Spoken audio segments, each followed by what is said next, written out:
gone by, we used to have very good training sessions on medium-term financial strategy for every member of the council. I'm no longer a member of the Finance and Audit Scrutiny Committee, and I would really appreciate the opportunity for all members to look at the medium-term financial strategy in global terms. Yep, completely endorse that. Councillor Mrs. Grottick. Yes, I don't know whether Councillor Bennett would like to make that a proposal or whether you think that would be appropriate, or just to, I'd like to just fully support that. I would welcome that. Well, I think too. it's been noted, and I think then it will. Then that would be fine, thank you. Right, thank you. It's been proposed and seconded. Those in favour, please show.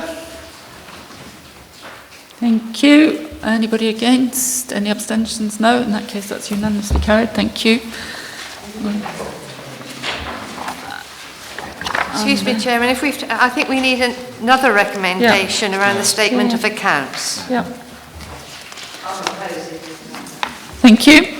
Is it seconded? Councillor Mrs. Mumford, thank you. It's been proposed and seconded. Those in favour, please show. Thank you. Nobody against, no abstentions. Thank you, that's unanimous. Thank you very much. We move on to item 6. Thank you, Chairman.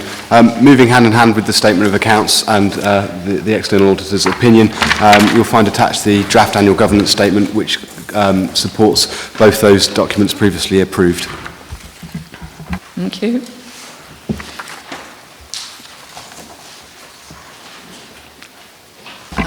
Councillor Bilsborough. I propose to accept, Chairman. Thank you very much. Thank you. Second by Councillor Mrs. Saville. If there are no further comments, those in favour, please show. Thank you. Nobody against, no abstentions. That's unanimous. Thank you very much. Agenda item 7. Report of Senior Manager, Democratic and Corporate. Thank you, Chairman. I bring before members a request to amend standing orders in accordance with the local authorities standing orders brackets England brackets amendments regulations 2015. This is in relation to the action and the process for action that can be taken in respect to the head of paid services, the monitoring officer, and the section 151 officer in terms of disciplinary and dismissal. Presently already incorporated under the 2001 regulations in our standing orders. The law regulations changed in 2015. We have a statutory requirement to change them, and this is just to keep members informed of that. Okay, thank you very much. Any comments? Councillor McCarthy. Yes, could I just ask who our independent persons are and how long they are actually in post for want of a better phrase? Certainly, our current independent persons are Mary Gibbs and Sam Guy. Thank you. Is the former of those two likely to be here for very, very much longer? I understand possibly not. Until they come to me and inform me, I don't know, unfortunately. Yeah. Councillor Mrs. Saville. Chairman, I'm willing to propose the recommendation as stated, and I think it would be useful if members have a copy of this actually to go into their blue book. Thank you. Thank you. I'll second that, Chairman, bearing in mind that I think there are still small things on standing orders that need continuing updating, but I second this. Thank you very much. Those in favour, please show. Thank you. Nobody against, nobody abstaining. Thank you, that's unanimous. Agenda item 8, again the report of the Senior Manager, Democratic and Corporate, on member numbers and representation. Thank you, Chairman. Members will have before them a report in relation to a proposal in relation to reduction, or rather consultation with regards to the number of members who sit on council and representation. In the recommendation at paragraph 2, you'll note there's a proposal with regards to possibility of reduction of members from 21 to 15. However, I put before members that this is not the only proposal that could be put forward. It is just one of the suggestion. Effectively, the process here is that if we determine to move forward with looking at member numbers and representation, The Local Government Boundary Commission for England actually runs that process, and indeed they are able and entitled to come in and look at this for us without a recommendation from full council. Members may wish to put forward more than one proposal to the Local Government Boundary Commission for England. It is not limited to a single proposal. Thank you. Councillor Billsborough.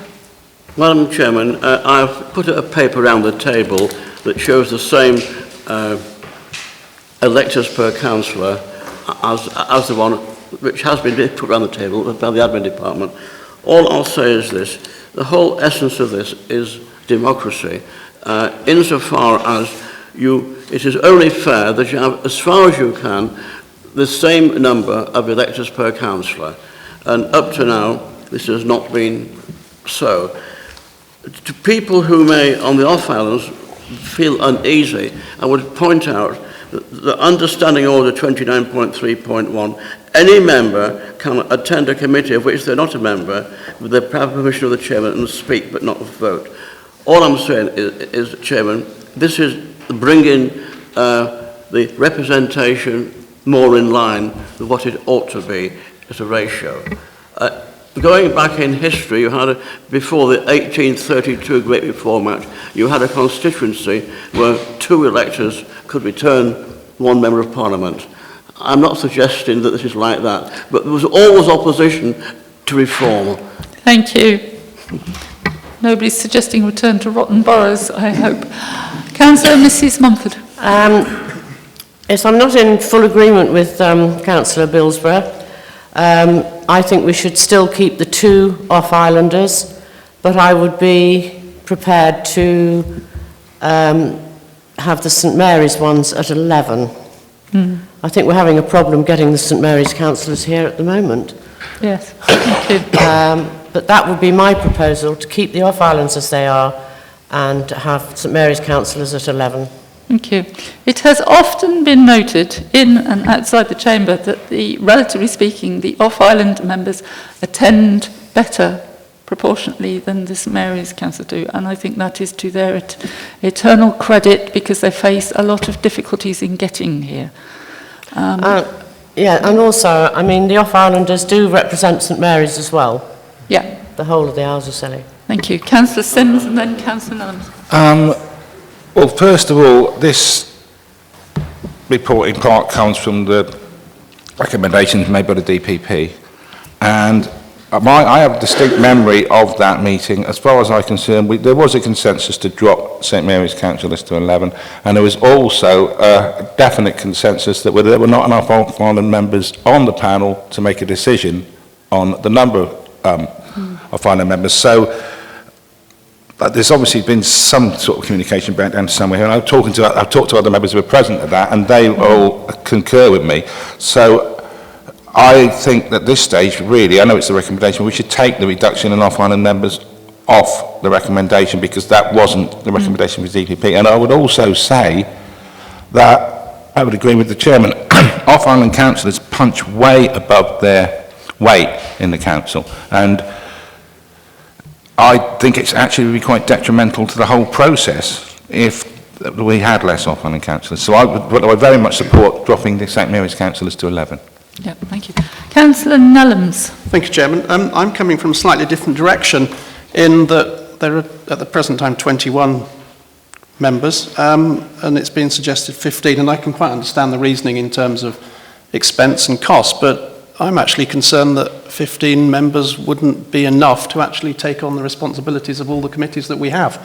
We've got a wide range of committees' responsibilities, and I just don't think 15 is enough, regardless of which island they come from.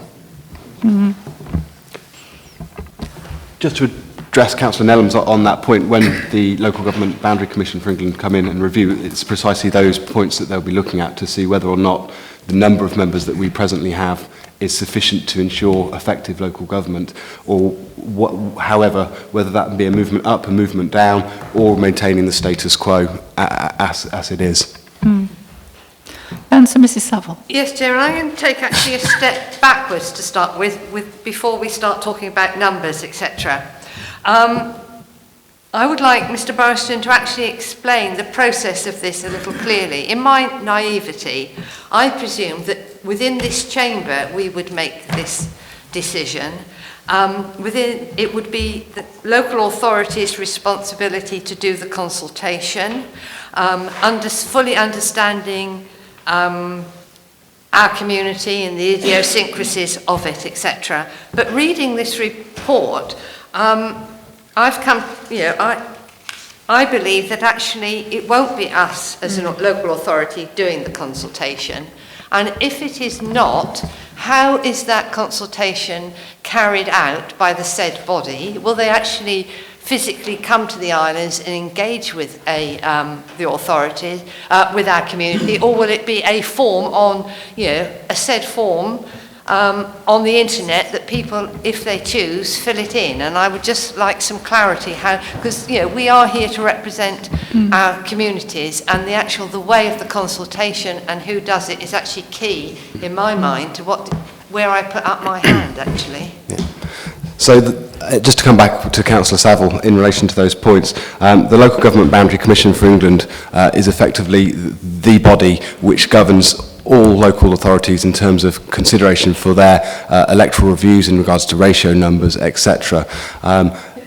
My understanding is that they come to the islands and they would be on hand to effect consultation here on the islands. They would come and visit, the commissioners would visit, they would go to the off-islands, they would speak to the off-island members, they would speak to the St Mary's members, they would speak to the constituents to gauge an understanding of local circumstance, as well as looking at the electoral ratios, and as well as looking at, as suggested to Councillor Nellams earlier, whether or not effective local governance could be carried out with a reduction or an increase or the maintenance of the status quo. Just briefly come back.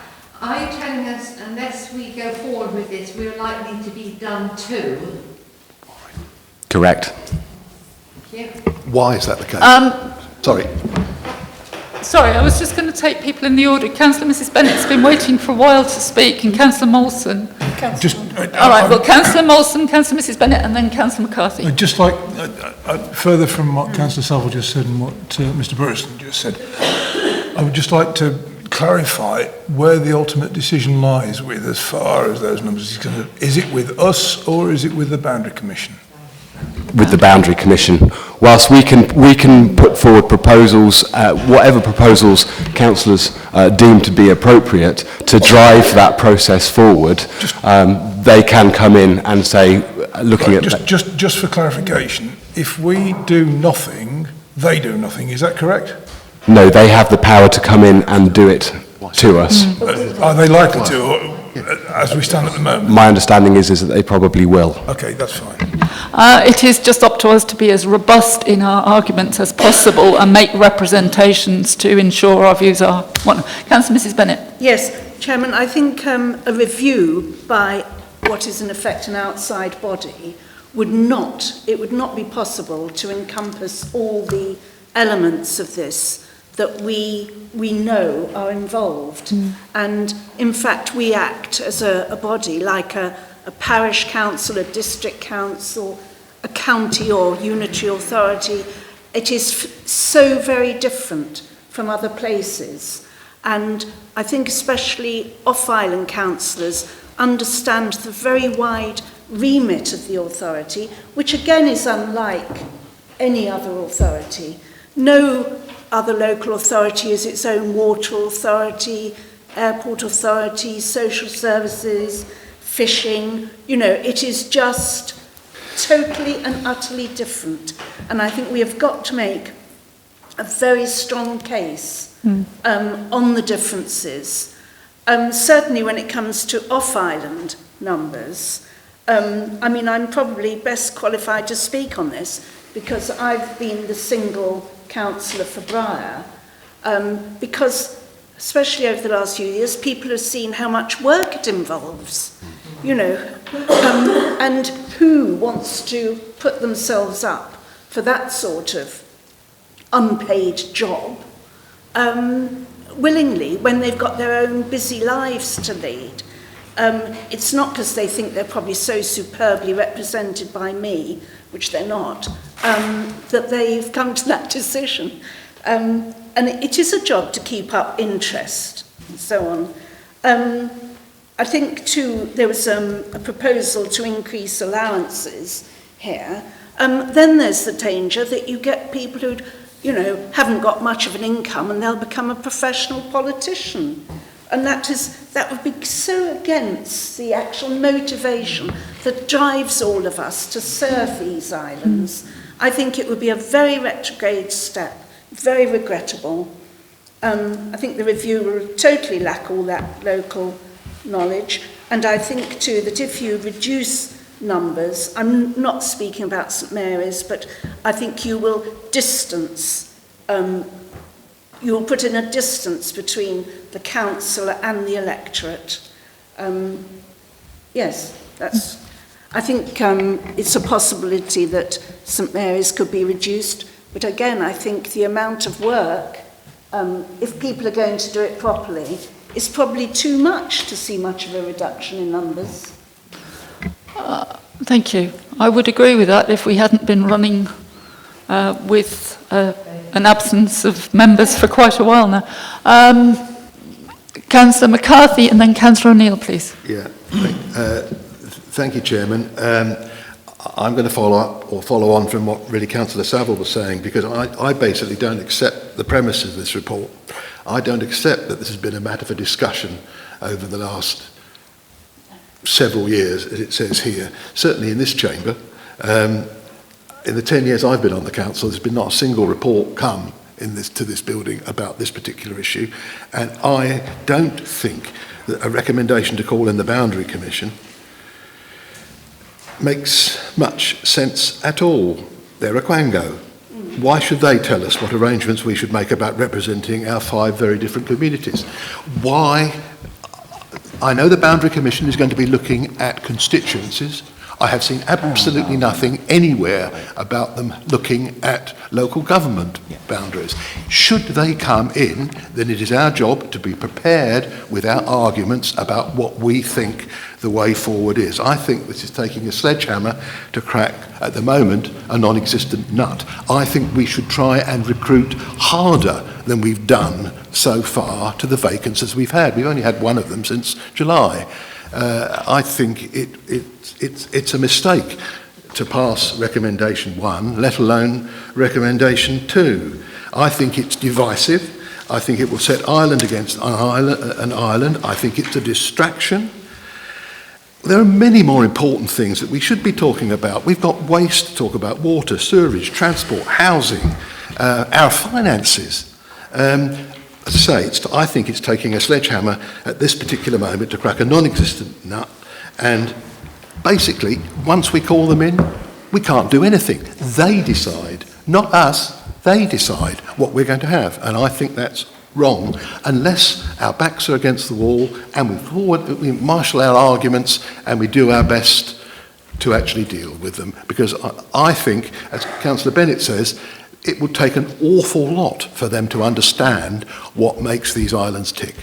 Thank you. Councillor O'Neill. Thank you, Chairman. Councillor McCarthy, we've already established that it's not up to us. They are holding their sledgehammer over our nut. It's not, they are going to make the final decision. I want to ask Mr. Burriston, if you said on a number of occasions throughout this debate that it is your understanding of the situation. Yeah. Is it your understanding that they will ultimately be looking for a reduction in numbers, regardless of whether they come from the off-islands or St Mary's? Is that your understanding? They will not necessarily be looking for a reduction. Right, so in that case, we need to be having the debate and having the discussion and consulting with the public to try and to come up with what we want, presenting it to them, but ultimately, as Councillor Molson pointed out earlier on, they will make the final decision, and we need to be prepared for that. So we need to present the best case. That's what we're all saying. But to say we need to just focus on waste and water and ignore this issue, when it is going to happen, is your understanding. It could we happen. need to be prepared for it. The advice we're being given is that we should prepare for this. It is on the horizon. So We're not being told that, we're being told what we actually... we've just been told It that. could happen any time between now and 2021. It's what I'm being told. 6 years, that is. 6 years. Right, can we, yes, yeah. Yes. So you're saying we shouldn't have a discussion or a consultation on it? Right, In the event members wish for We me shouldn't to discuss talk what we with think is the the best way Commission, the forward. likelihood is that will trigger a review. right, thank you. Councillor, can we just have one voice at a time, please? Councillor Mrs Grottick. you want Sorry, to come Chairman, in? but respectfully, I had my light on and you Oh, invited sorry. me to speak, so that's why I was All right. speaking. Everybody else butting in, you might want to have a word with. Councillor Neil, I'm very sorry. Would you like to finish? Would you like to say anything else? No, thank you. Right. Councillor Mrs Grottick. Thank you, Chair. I'd like to ask Mr Burriston if he has received any formal notification, correspondence or anything else directly from the Local Government Boundary Commission or anyone else that suggests that this should be taken as a matter of urgency. Otherwise, I think it would be wise that we, as my colleague Councillor McCarthy suggests, have a wider discussion with the community and possibly amongst ourselves as well, and perhaps defer this for today. I have nothing in writing, Councillor Grottick. However, I have had a telephone conversation with the agency who suggests that would be the way forward. Excuse me, was that at your instigation or at theirs? At my instigation, in order to understand the process.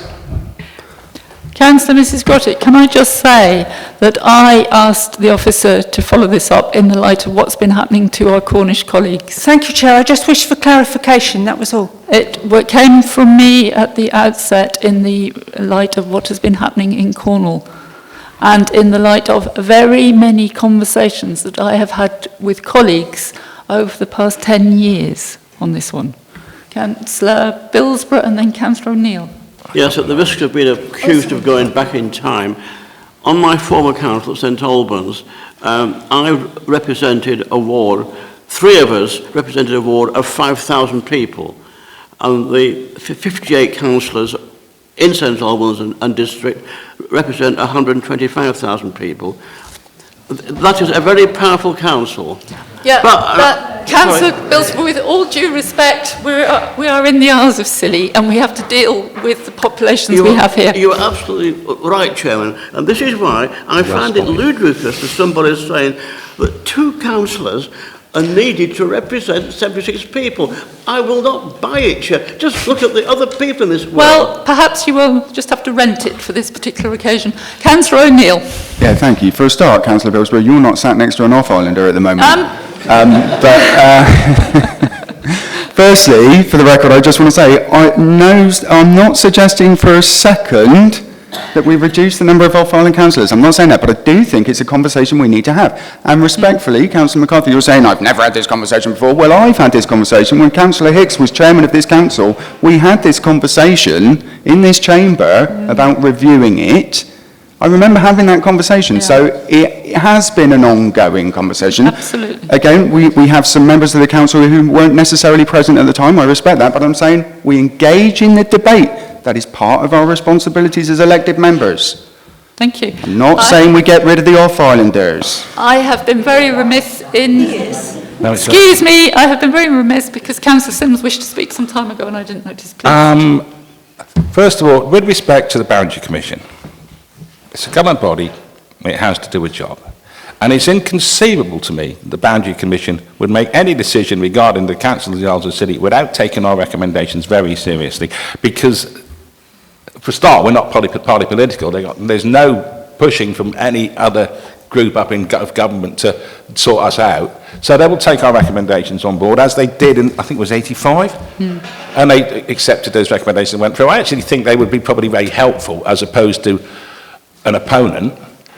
And if they do have to review it in the next 4 or 5 years, it does seem fairly sensible for us to get our oil in first, so they've got some sort of basis to run forward on. But there's no way they're going to come in here and say, right, you want one councillor for all the off-islands and 2 on St Mary's. It's just that they will, whatever recommendations we put in, if they're sensible, that's what they're going to run with.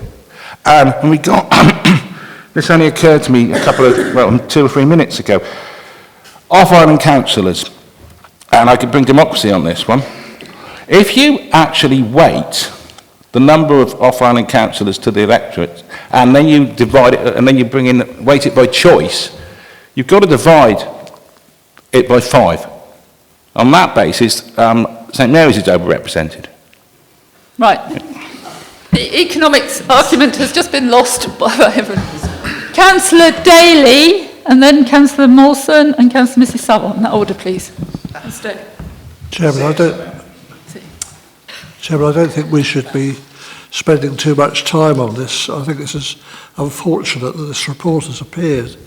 And I certainly would take on board the recommendation that we engage the Boundary Commission, let the sleeping dog lie. There's talk in the report about a smaller, more efficient council.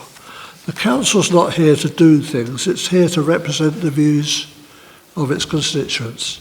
And the most efficient way of doing that on the off-island is to have 2 councillors. I wouldn't be happy at all with just 1 council.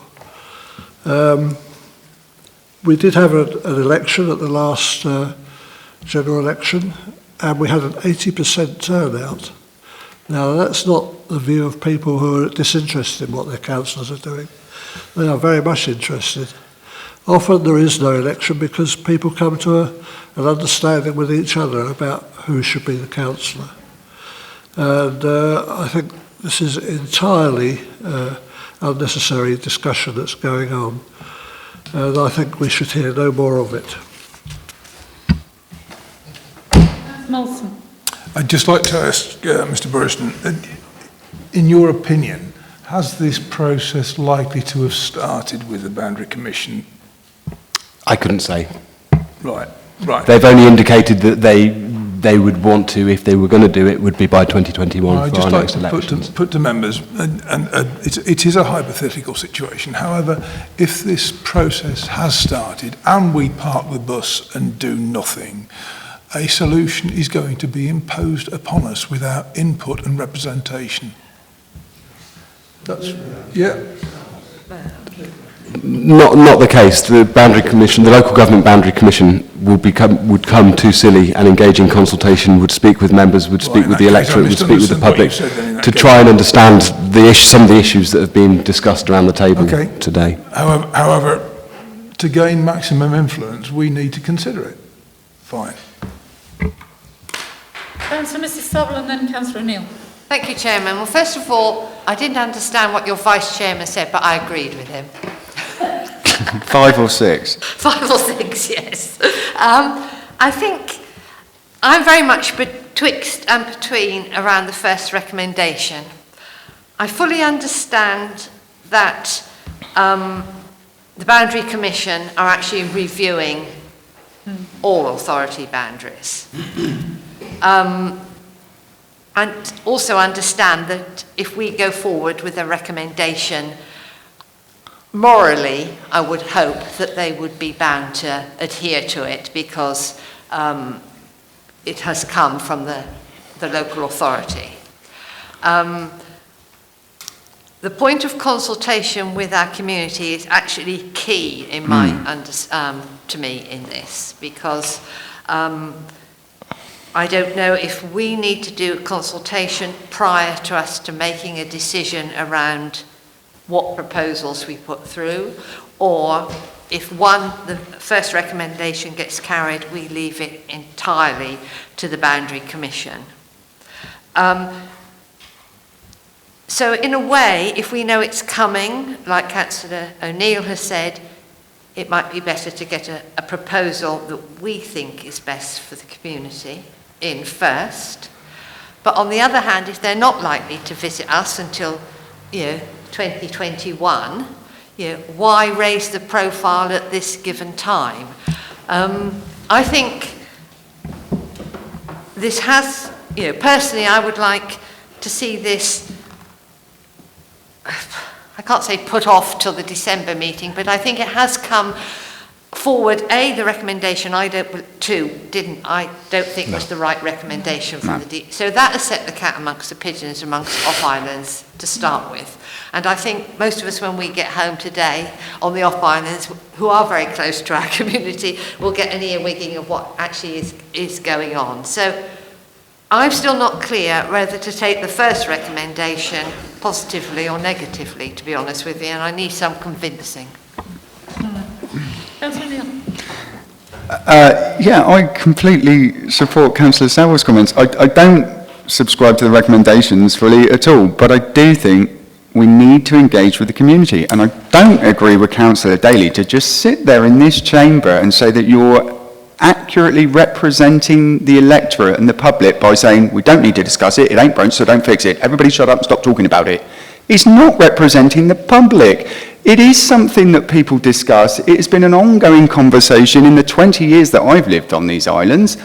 Quite often people comment on representation, whether it be off islands, and people on St Mary's, I can guarantee you, are not only saying necessarily there are too many off islanders. Quite often I hear them saying there are too many people from St Mary's. For example, maybe there should be X number of councillors representing the Isles of Scilly, and whichever island you live on, it should be the best people for the position, and let everybody vote on that. That's just one suggestion. But this is the point. We need to listen to the community and listen to the public and have the debate. And I think it should be us that does that and sets the ball in motion. I'm happy to put it off until December, but let's start looking at it. But to say it's not an issue, clearly that's not true. Because we're all discussing it now, aren't we? I think we need to be heading towards some sort of decision on this, if only to defer till later for more discussion. I would like to make very clear that the original request to bring this to council was, I asked that it should be brought to the DPP for debate and consideration. I did at the time say I was not prepared to pronounce on the off-island representation. I pronounced on my view was that we are overrepresented on St Mary's, to wit we have empty spaces and difficulty in recruitment, difficulties also in getting people to come to meetings quite often.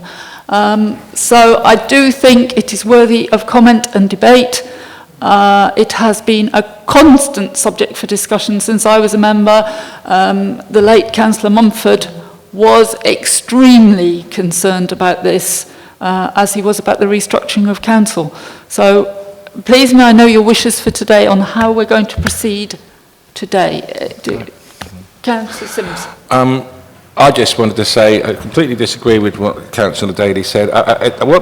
Whether we defer this or whatever we do with this today, it's now on the table, people will be talking about it, and that's really what's forward. It's a sort of first part of a consultation process, and people need to be engaged about this. This will engage them, but I basically would agree with Christine that there's absolutely no reason to make a decision on this. We could defer it, come back to it in December. If people listen to it, it'll be in the media, people will know about it, and we'll get lots of earwigging about this. And I think possibly we could come back to this in the December meeting because there's no urgency. And I would reiterate again, the Boundary Commission will completely take our views on board, and unless they're insane, they will run with it. So is that a proposal? That would be a proposal that we defer this to the December meeting. Thank you. No. Thank you. So that's been proposed and seconded. Councillor Billsbury, your light is on. Yes, Chairman. 2 points. Since 1993, the vast majority of local elections, most of the off-island elections, have been not contested. Councillor Billsbury, I'm sorry, but is this relevant to what we're discussing at the moment, which is the way forward in the short term? Well, all right, Chairman, I'm going on from that at the moment, it has happened, any off-island resident can stand for St Mary's seat, and they have done, and vice versa. Therefore, anybody can stand for any seat. Thank you. Democratically, if I'm allowed to say so, just making that point. Thank you. Yes, and we have had some very fine off-island candidates who represented St Mary's. Thank you very much. Councillor Mrs Peacock. I would just like to say to Councillor Billsborough that how it happens on St Agnes. I don't know how it happens on any other off-island, but I know how it happens on St Agnes. And I can assure you that if the people of St Agnes are opposed to what either Councillor McCarthy or I are doing, they will certainly rustle up another councillor when there is an election and they would put forward somebody. That is how I got on and how Councillor McCarthy got on in the first place, because people were dissatisfied. They talk amongst themselves, and certainly if they don't think we're representing them, they surely let us know. Yes, I think democracy is alive and well on the off islands. Councillor McCarthy, could I ask you to be brief, please? Yes, just quickly 2 points. Just to say that I wasn't saying that there shouldn't be consultation. I think there should be consultation. What I'm saying is I don't think we need the Boundary Commission to actually trigger it. Cornwall isn't intending to change its constituencies till 2021 election. You know, they're not going to rush anything through for 2017. They have made a positive move towards the Boundary Commission. The other thing is that, oh no, I'll stop, I won't say any more, but I think that's the key point I wanted to make. We've had a proposal and a seconder to defer this until the December meeting, was that correct? Yes? Yes. Right. I think the useful thing about this is that it initiates the debate. People need to be very much engaged with this. As Councillor O'Neill And made Chairman, can I just ask for Mr Burrison to provide as much information via email, I mean, don't print out loads of paper, to all members of council, so that actually enables us to do our own research in this area? Absolutely, all help welcomed on that. Right. Proposal and seconded to defer. Those in favour, please show clearly. Thank you. Anybody against deferring? Anybody abstaining? One abstention. Thank you very much. Let's move on.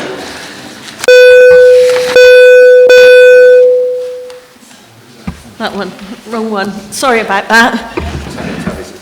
Yeah. I've got 2 papers on this agenda. Agenda item 9 is the Arzachilli Technical Assistance Team. You'll be aware that the Council of the Arzachilli originally had, in the last programme of European Regional Development Funding, had the Arzachilli Strategic Investment Framework Team, which was funded out of Priority 4 of the programme. This time we're looking to bid for funds from Priority 9, which is technical assistance and makes up 4% of the overall programme.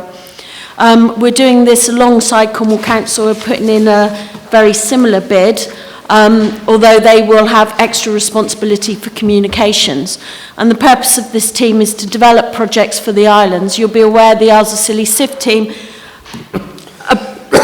supported over £30 million worth of projects in the last programme period over 5 years across the airports, the quays, the Porthollow Slip, St Agnes Hall and various other projects.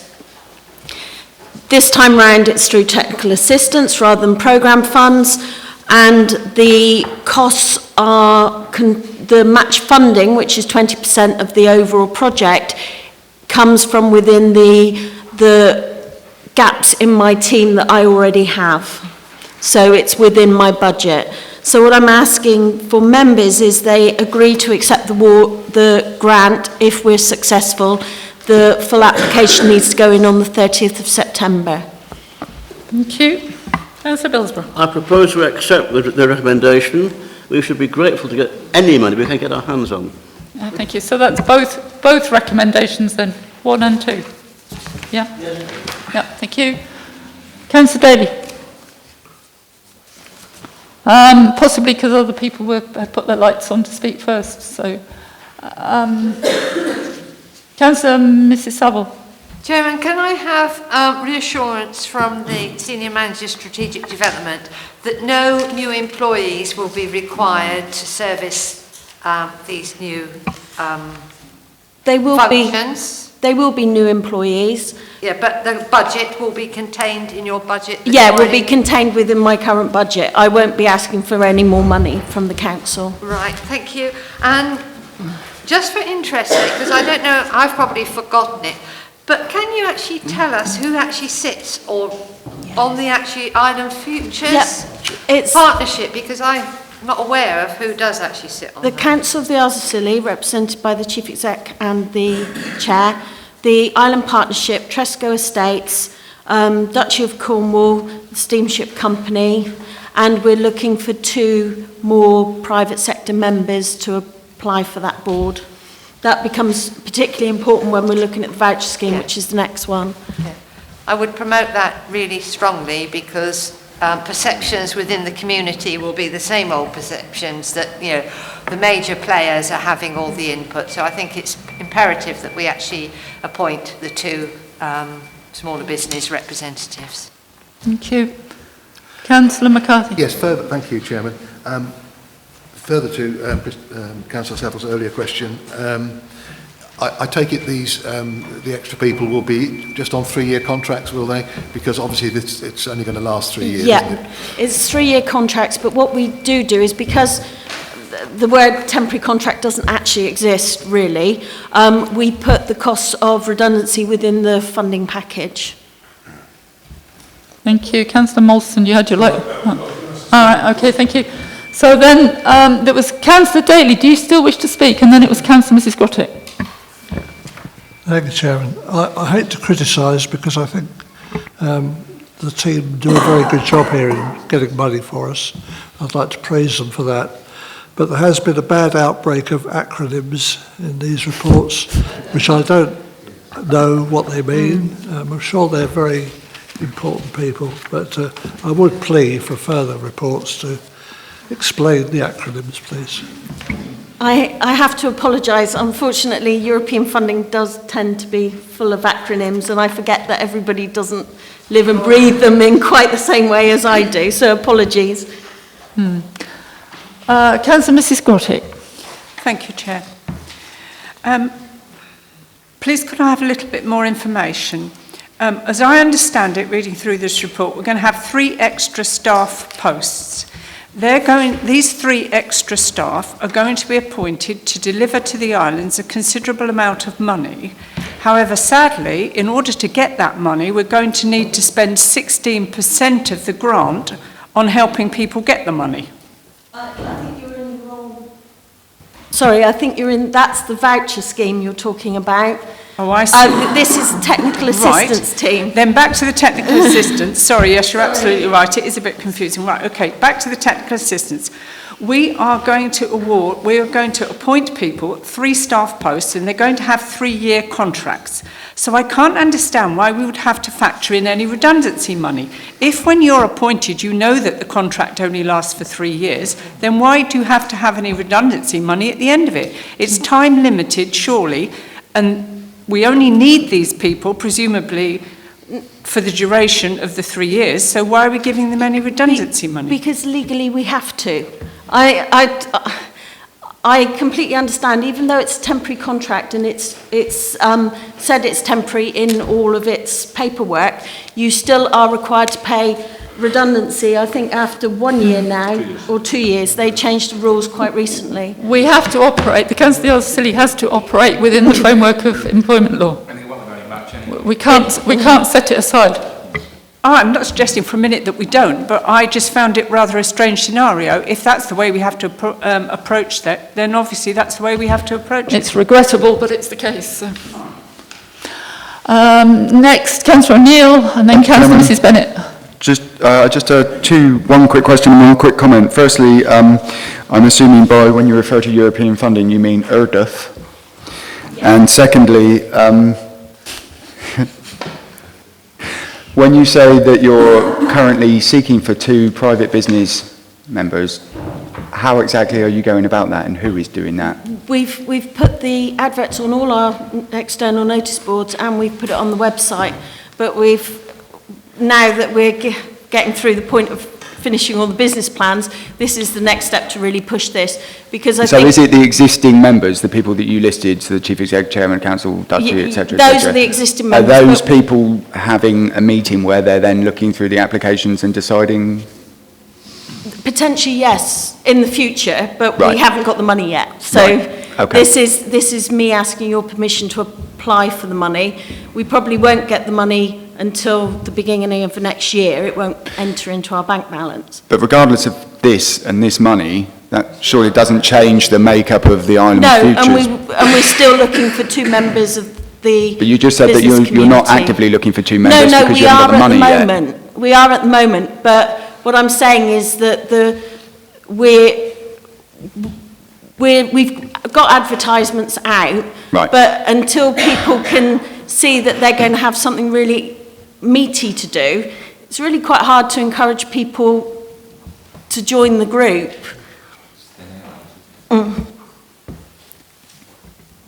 Councillor Mrs Bennett. Thank you. My question was almost identical. With the 2 business partners, representatives being sought for the Island Futures Board, what role is the Island Partnership playing in that? Because they are the logical source of business people. Yeah, and we've asked Island Partnership to put forward 2 people who aren't on their board, because obviously they're represented separately.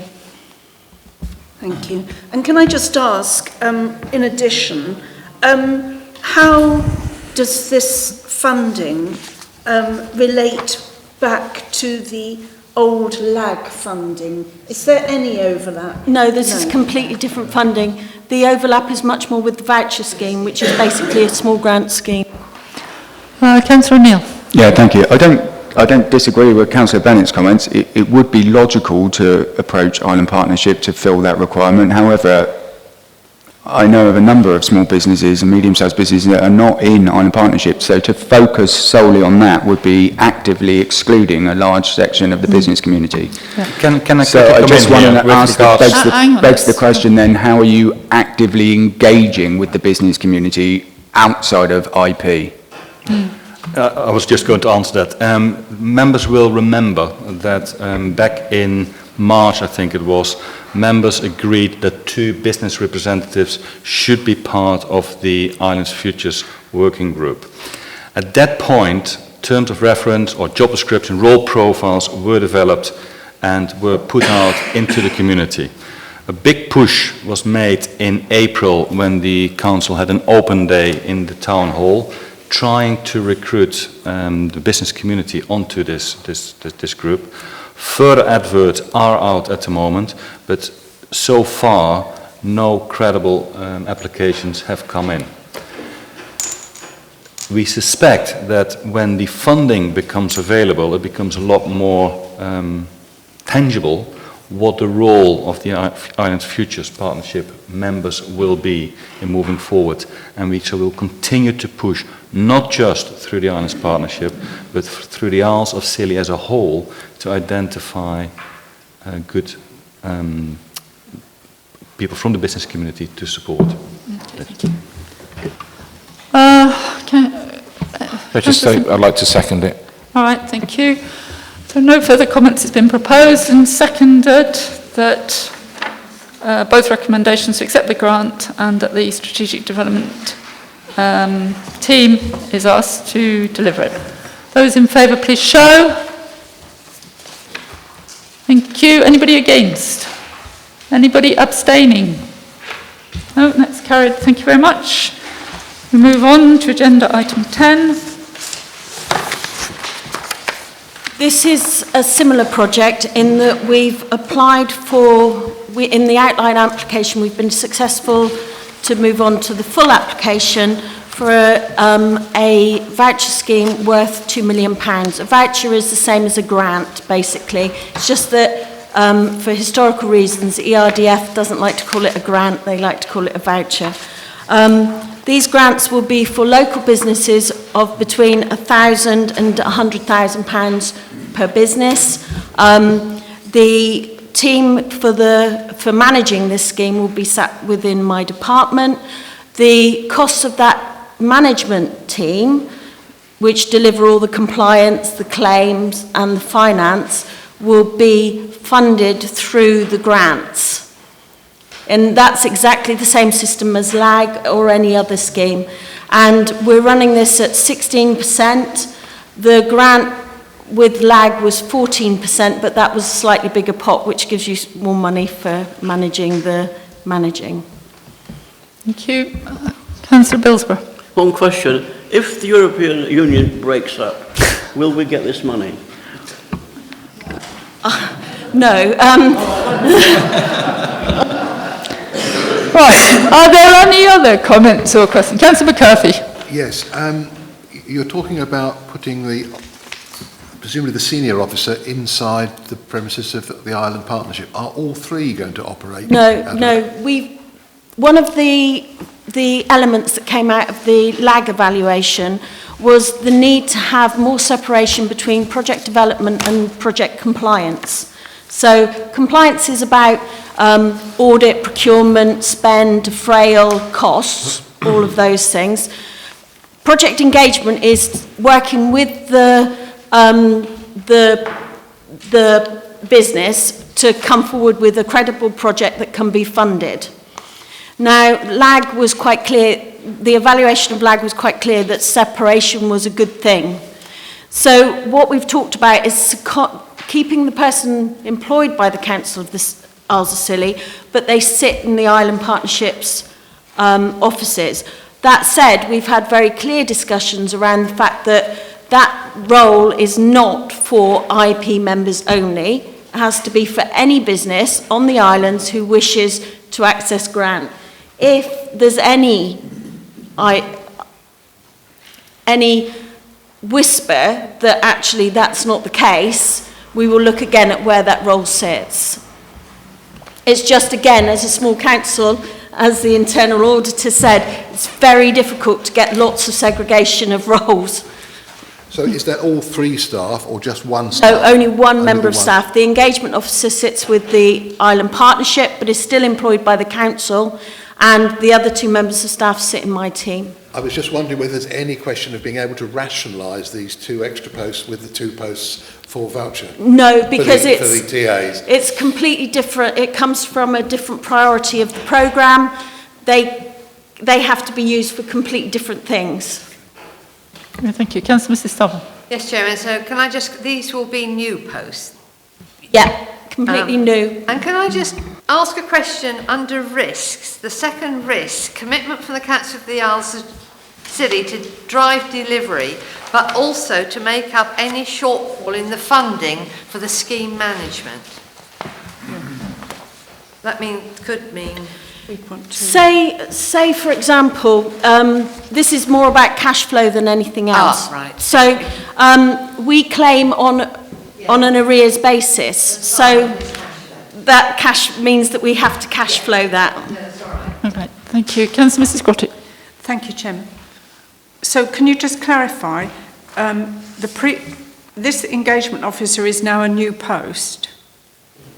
Yes. But it says here, the engagement officer, although lodged with the Council's business partnership, is employed by the Council of the Isles of Scilly and will be absorbed back into the Council if the IP was dissolved. Fair enough.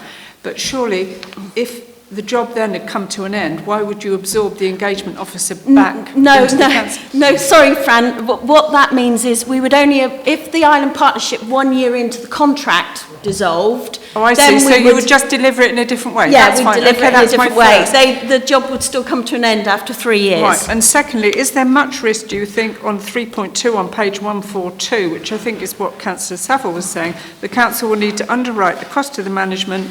This would be recovered as long as the total spend was attained. So if the total spend isn't attained, how much financial risk does this Council find itself in? No, there were... only the cost of the management, so the 16% potentially is a risk, but looking at the pipeline of projects that we've already got, which is over 800,000... You would expect that it's not a significant risk? It's a very, very small risk. Fair enough. One would hope so, because one would hope one would get the funding. Yeah, it's the same risk as we would carry in LAG. Okay, understood. Thank you. Councillor Molson.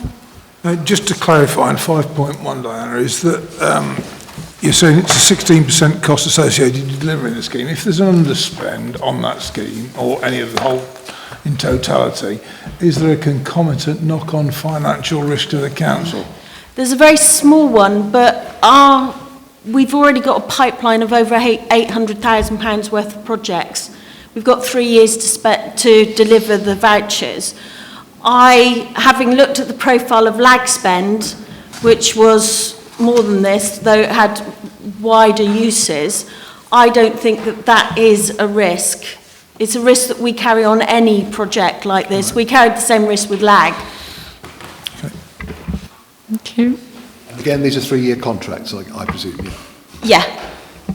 Councillor Neil. I'd just like to point out on page 143, that's not how you spell training. I apologise for that. Right, thank you. So, do we have a proposal? Thank you. I'd like to know how we proceed. Was there a proposer for that? Councillor Billsborough, seconded by Councillor Saville. Those in favour, please show. Thank you very much. Anybody against? Anybody abstaining? No, that's unanimous. Thank you. That concludes the items for part 1. Part 2 is a report for information only, item 11. And we will move into part 3, reports containing exempt information. And with the exclusion of the public, that under section 100A4 of the Local Government Act 1972, the public be excluded from the meeting for the following item of business on the grounds that it involves a likely disclosure of exempt information as defined in paragraph 3 of part 1 of schedule 12A of that act as amended, being information about the business affair of particular persons. Chairman, I wish to oppose the exclusion of the public. And the reason I'm saying this, if you look at the main agenda of the Council, on page 93, paragraph 36.6, it states this, and this is important. The Council will ensure that consultation on any policy or procedure that affects members of staff or members takes place in open and transparent forum. This currently includes the Democratic Processes Panel items relating to members and staff consultation group for employee-related issues. Now, the reshaping of the Council was carried out largely in public, which affected all staff. And this does not point to individual members of the staff. It will, broadly speaking, affect some. But I presume that after this meeting we made a decision, the decision will be then broken to the public. Is that correct? Any decision is released to the public after a meeting. Right, so why cannot the public be present when we are debating the airport that affects everybody? Please tell me why. I'm going to leave it to Mr. Boriston, the senior officer. Thank you, Chairman. Firstly, in relation to Councillor Billsborough's points with regards to the debating of matters in accordance with the terms of reference that you're referring to, there is a specific exclusion under the 1972 Act which relates to where labour relations are concerned. That is at paragraph 4 of the schedule to the Act, which reads, information relating to any consultations or negotiations or contemplated consultations or negotiations in connection with any labour relations matters arising between the authority or a minister of the Crown and employees of or office holders under the authority. Now, my view on this is that should the paper resolution be passed in accordance with the paper, there is certainly the potential for contemplated consultations or negotiations in connections with any labour relations. Irrespective of that, it's my view that this matter should be included as an exempt item under Part 3 for potentially 3 other reasons. Firstly, that it relates to the businesses or finances of another person. Person in the legal context means corporations, corporated or unincorporated. Inevitably, the nature of the discussions will resolve in some form around those issues, financial or business. In addition to that, there could also be a reliance in this particular case on parts 1 and 2 off Schedule 12 in relation to the identity of an individual or could identify individuals as a result of possible labour relations issues. It's therefore my opinion and view that this matter should and does rightly fall within as an exempt item within Part 3. However, it is of course for you as members to determine whether that is the case. Chairman, I disagree completely. We should not be frightened or barred from saying anything in the private that the public should not hear. It's quite wrong to say we can say it in private, but we can't say it in public. I disagree entirely with that. It's the law. Nonetheless, we have signed up as councillors to respect colleagues and procedures. Councillor O'Neill. Just 2 observations really, Chairman. One, congratulations to the monitoring officer for not breathing throughout that entire... And 2, congratulations to Mr Mumford for keeping awake. Secondly, when this was discussed in the previous committee meeting, I know a number of us, myself, Councillor Bennett, commented on this specific issue, and we did have concerns about it, but I know we both